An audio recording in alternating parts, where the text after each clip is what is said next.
I'm so glad that Reverend Jackson helps us historically situate what the black agenda has meant to this country. And I love his clear and concise statement that the black agenda is winning in America. The black agenda has always been good for America, and it's still, in 2010, winning for America. That said, if we're going to continue winning, there is a role that all of us who are on the team have to play. So I want to stay with this question about what black folk were asked to do to elect the president and what we have not been asked to do to use that same agency, that same power, that same strength, that same intellect. We have not been called upon by black leaders or black institutions or, frankly, by this president to engage this black agenda that Angela mentioned earlier that we've always had. Talk to me about what we are not being asked to do to exercise our agency. Well, the first thing I would say is we aren't accepting the fact that we have a responsibility to play a role in that. Everybody in this room, everybody who's watching us on Ustream and C-SPAN and WYCC, and everybody who's going to see this that's sent to their friends on Facebook, don't seem to understand that we have a responsibility that has to be played after Election Day.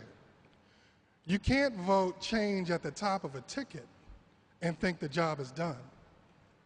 Okay? We're going to have elections this fall.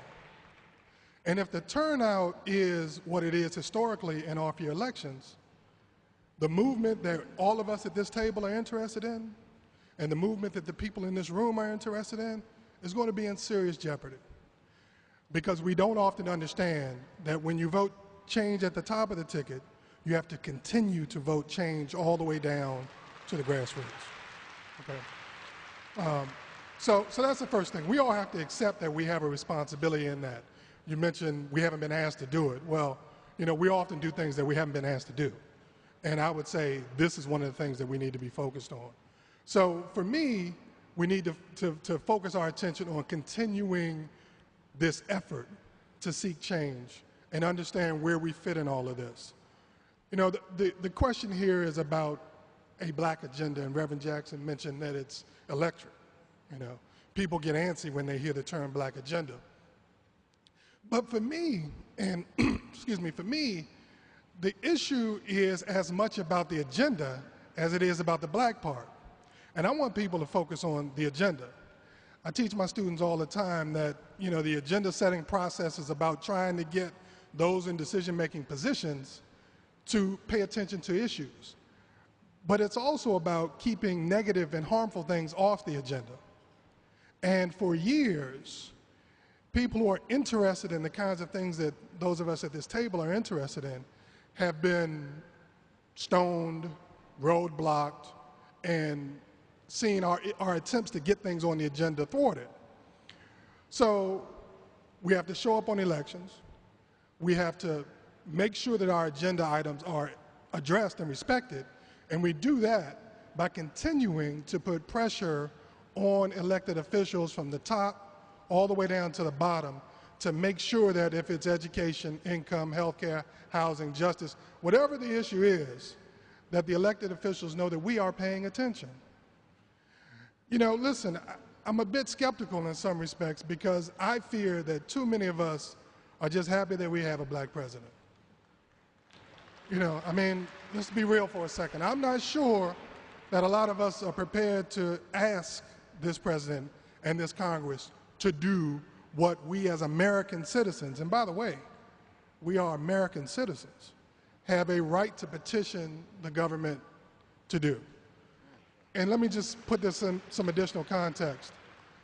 From our perspective, special problems require special solutions. And if you don't think we now live in a circumstance in which we have special problems, just think about what's going on 90 minutes north of here in Milwaukee, where in late 2008, the black male unemployment rate was nearly 50%. In my city, Washington, D.C., a city which has done reasonably well in this overall economic recession, the black male unemployment rate between ages of 16 and 24 is 35%. Now, I'm sure that numbers exist like that in all of the major cities in this country in which black and brown people live. That strikes me as a special problem.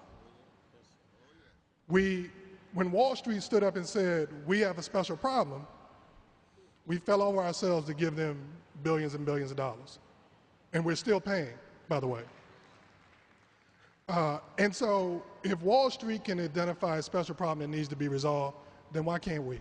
That raises, though, as always, Michael Fontroy sets me up nicely to go to one of the nation's leading economists and the president of Bennett College for Women. Please welcome Dr. Julianne Malveaux.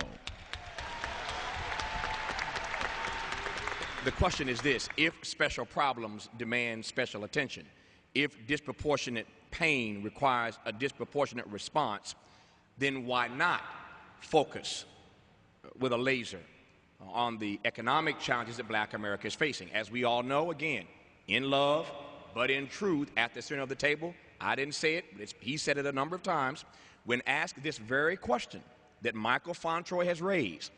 President Obama's been asked this question a few times in press conferences about Black unemployment.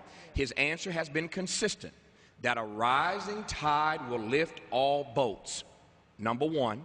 And number two, we're going to have to get whatever we get out of the stimulus.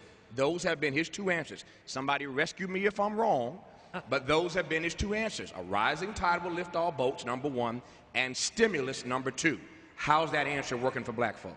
We're talking about social and economic justice. We're talking about the inconsistencies of President Obama this week signing, and we're glad he did sign, an $18 billion jobs bill, but about 2 years ago, it was a $700 billion bank bailout. So basically, the people at the bottom got like, what, 3% of what the people at the top got? Think about it. So you can bail banks out, but you can't put people back to work. There is a disproportionality, an extreme disproportionality in the economic situation of African American people right now. Most recently released data on wealth. Average white family has wealth of $170,000. Average Black family, $27,000. Well, let's break it even further. Single mothers have a median wealth of single Black mothers, a median wealth of $5. $5. Sister Blackwell, can you imagine? $5. This is quantifiable data. Assets are access. Assets are access. So we do not have assets or access in this society. The unemployment data are nothing more than fiction. 9.7% overall translates into 15.8% in our community, but that 9.7% is acknowledged to be 16-some% for the overall population. For Black folks, then, our 15.8 is 28.7%, more than 1 in 4 Black people. And Brother Fontroy, last month, white male unemployment went down, but Black male unemployment went up. Last month, just 1 month ago, white male unemployment situation improved, Black male unemployment situation got worse. We have seen targeting in public policy in the past. Targeting is a tried and true tactic. We could have programs. You don't have to call them Black. You can call them urban if you want to. But why not call them Black? As Reverend Jackson says, if your hand, you don't put a sling on your whole arm because your finger is broken. That doesn't make any sense. And so let's look at what is happening, what the long-term consequences are. Because let me tell you, I live these consequences every day. 2 in 5 of our young people graduating from college do not have employment.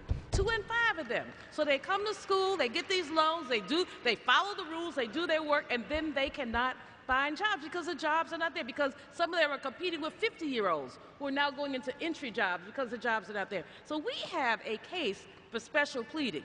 And I don't want to hear the word post-racial again in my life. Not again in my lifetime.